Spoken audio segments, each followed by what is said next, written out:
Good morning, children. Just after correcting your papers, I want to give suggestions to you. Maybe you are right in whatever manner you have written the answers, but the most general form, how to write it and how to use that one. And if the question is asked not instead of one polynomial, if number of polynomials are asked. Like the first problem, find the quadratic polynomial for the zeros alpha beta as root 3 and minus root 3. Yes, some of you have used the general form of quadratic polynomial, and some of you have taken it as one of the 0 as root 3 and other as minus root 3 as x plus root 3 into x minus root 3. Yes, that is also right. Absolutely right. No doubt in that. Suppose if the problem is asked something like, so possible number of polynomials, or maybe two or three polynomials which can have this particular zeros, then how to do it? Or the most easiest way of doing it is taking the general form of a quadratic polynomial when zeros are known to us. When zeros are known to us. So this is the general form of this. So k times x square minus of sum of the roots into x plus product of the roots. We know this. We just directly take it from like alpha beta relationships with the coefficients, right? So from there, if you substitute, you will be getting this one. So that is k times x square minus of sum of the roots, that is minus of alpha plus beta into x plus product of the roots, where the here we are taking the coefficient of x to be minus of alpha plus beta. Constant term is alpha beta, and here coefficient of x square you are taking as 1, and commonly now k times this particular polynomial. That means you can have infinite polynomials here. K can take any value, isn't it? K is equal to 1, you will get one polynomial. K is equal to 2, you will get another. K is equal to 3, you will get another. So like that, number of polynomials you can write, so using those zeros. Okay, so let's just solve this problem based on this, so that you will be able to remember this general form of the equation, and next time when you do, you will follow this one. Okay, so now let us find out alpha plus beta. So let alpha is equal to root 3 and beta is equal to minus root 3. So therefore alpha plus beta is equal to root 3 minus root 3, which is equal to 0. Alpha into beta is equal to root 3 into minus root 3. Plus into minus is minus, root 3 into root 3 is 3. So minus 3. Hence what is the polynomial therefore you are getting? Therefore the polynomial is equal to k times, now take this one, x square minus sum of the roots. What is sum of the roots you got? 0.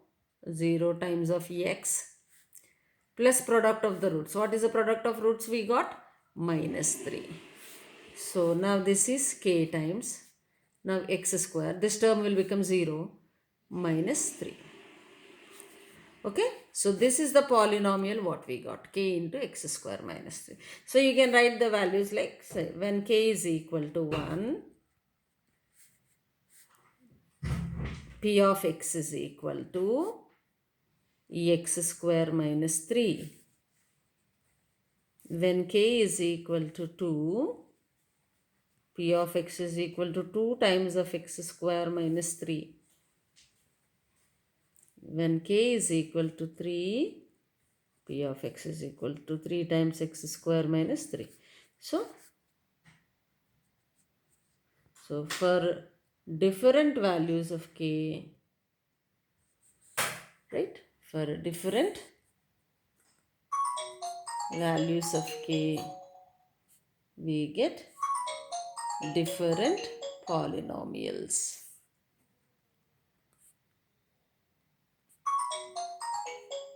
Okay, children? So now take the screenshot.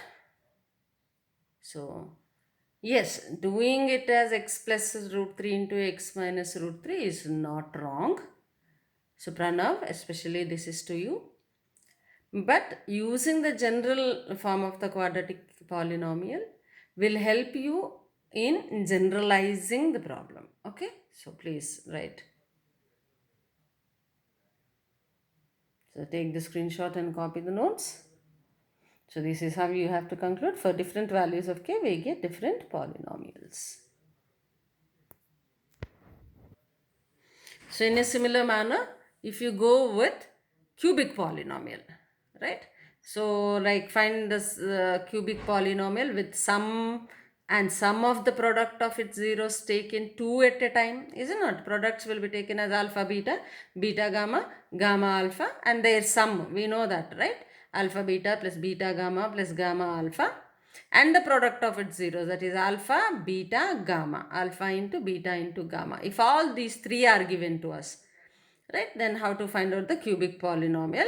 So this is the most general form of the cubic polynomial. So that is k times x cube minus sum of the roots multiplied by x square plus sum of the product taken two at a time.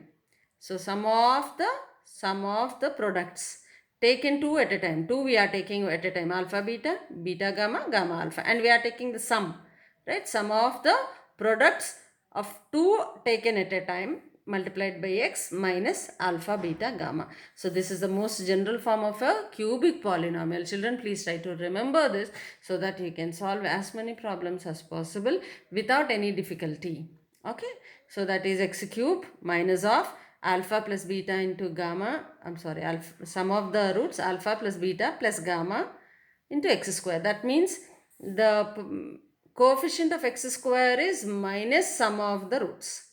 Coefficient of x is sum of the products of two taken at a time, and the constant term is minus of product of roots. Minus of product of roots. See, please remember this minus is, here you have to take it minus alpha beta gamma as constant term, right? Minus of this whole thing as a coefficient of x square, because in the general cubic polynomial you have it as ax cube plus bx square, is it not? So this is what is the general form, ax cube plus bx square plus cx plus d. So always you have only plus here.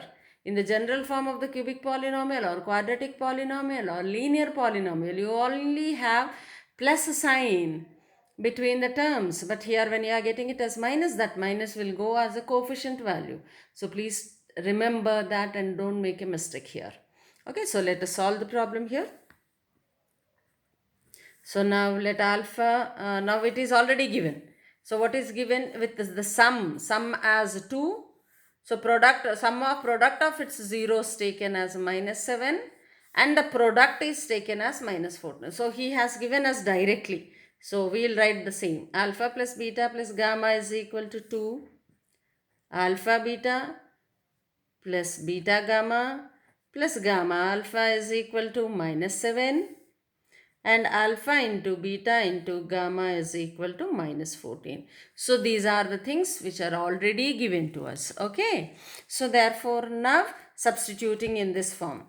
So therefore now k, therefore the polynomial is therefore the polynomials k into polynomial is, right, k into x cube minus of alpha plus beta, so minus of 2 x square plus alpha beta plus beta gamma plus gamma alpha into x. So alpha beta plus beta gamma plus gamma alpha is minus 7. So I'll take minus 7x. Alpha beta gamma is minus 14. And here minus of minus 14. Is it not? Minus of minus 14. So this is the general polynomial that we got. So when k is equal to 1, so you have x cube minus 2x square, that is p of x, that is a polynomial is x cube minus 2x square minus 7x plus 14. So when k is equal to 2, P of x is equal to 2 times x cube minus 2x square minus 7x plus 14. So, etc.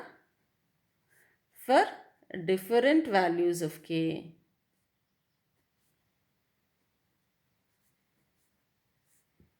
we get different polynomials.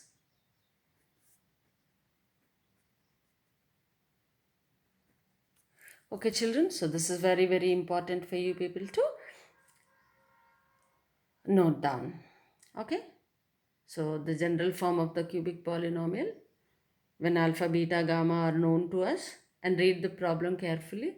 If the three roots are given, you have to find out the sum of the roots, product of root, sum of product of roots and product of roots. If directly sum is given and the sum of the products and the product is given, directly you can do like this. So, when you read the problem, you must be very careful whether alpha, beta, gamma are given or like this, sum and the product and sum of the products is given. Okay, so note down the problem.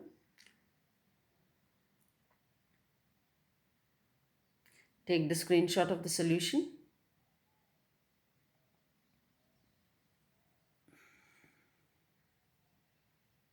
And the last one, especially Venkat Sai, when you were asked to find the zeros of the polynomial, you are going by trial and error method. That is the most basic method. Okay, so the best way of doing is like factorize the given polynomial, right? So in that you have middle term splitting. Okay, so now therefore we'll go with that middle term splitting and see, because see, while you were taking the trial and error method, you got only 1 0, but in a quadratic polynomial you are supposed to find out 2 zeros. Two zeros maybe are of equal magnitude, but you have to prove that they are equal, and right. So thus you have to go by middle term splitting for this problem. I am taking the same problem which is given in your test. So please see to this. So now x square minus 2x minus 8 is the polynomial.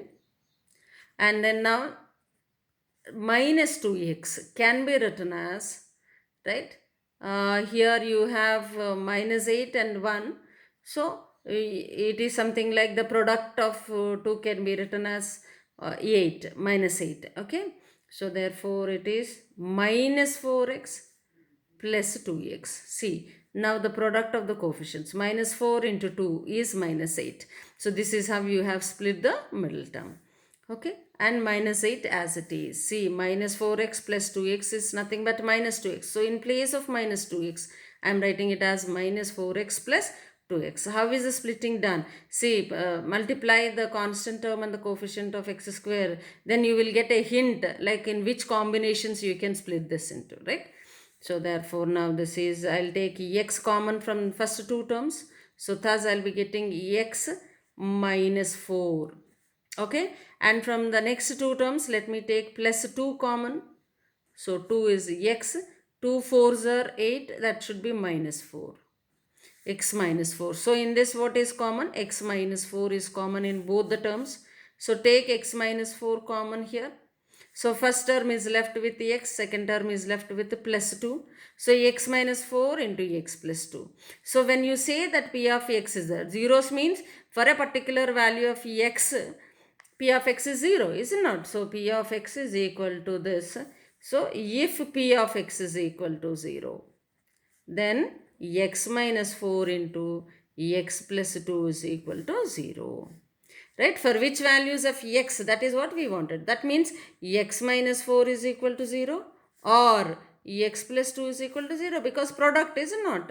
So when multiplication, when two numbers are multiplied, if the result is 0, either of them is 0, is it not? Either this can be 0 or this can be 0. So x is equal to 4 from this, or x is equal to minus 2 from this. So therefore what are the zeros of the polynomial? Therefore 4 and minus 2 are the zeros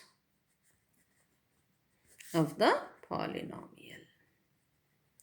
Okay children, this is how you have to generalize while you are writing it in the test.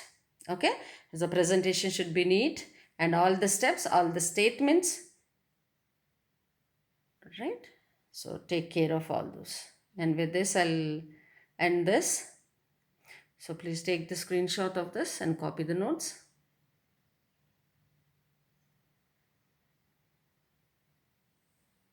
And prepare well for your next exam.